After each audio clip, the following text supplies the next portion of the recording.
Hey fellow ballers, it's Mark Gordon here, and I want to share with you a couple strategies or observations, I guess you could call them, that I've noticed that I want to share with you. First, to let you know, I have been religiously back testing everything all the way to May 1st, and each day I logged not only whether it was a win or a loss based on the 3:30 prediction, but also how the market acted prior to that from 3:30 to 4, and I look for patterns, and I want to share a couple things with you and a couple concepts. So the first one is called racing the train, and I get that term from the movies, and I'm sure you've seen this in a movie where you get a train just flying along the tracks, and beside the train is a car, and the car is driving alongside the train, ideally trying to pass the train to cross the railway crossing to get to the other side. So it's racing the train.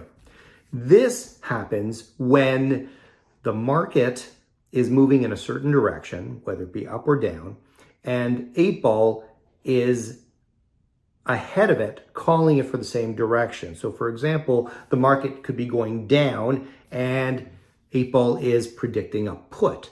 And as the market continues to drop, the prediction for the put continues to drop as well. Based on my record keeping, this has never worked out well. If you see this happening, just walk away for the day.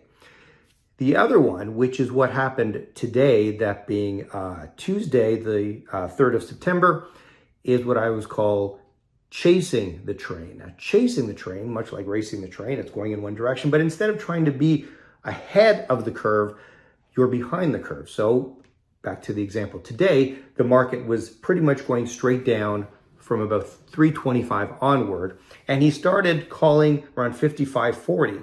The market kept going down, and eventually he changed it from 40 to 35, and then 35 to 30, and he was just kind of ahead as the market was dropping. If you time it properly, you can get in and get a decent premium, but you have to be careful, because if you get too close, you may get burned, because like today, it did jump up in about the last 5 seconds.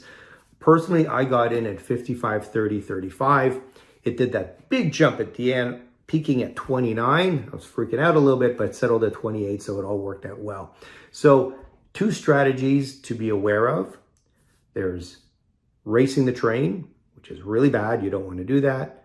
And there's chasing the train, which definitely something to look at, but be aware, because if you follow too closely and it jumps back up, you're in the money and you're going to have yourself a very expensive day. So a couple of strategies for you, and I hope you had a productive day, a profitable day, and we'll talk soon. Take care.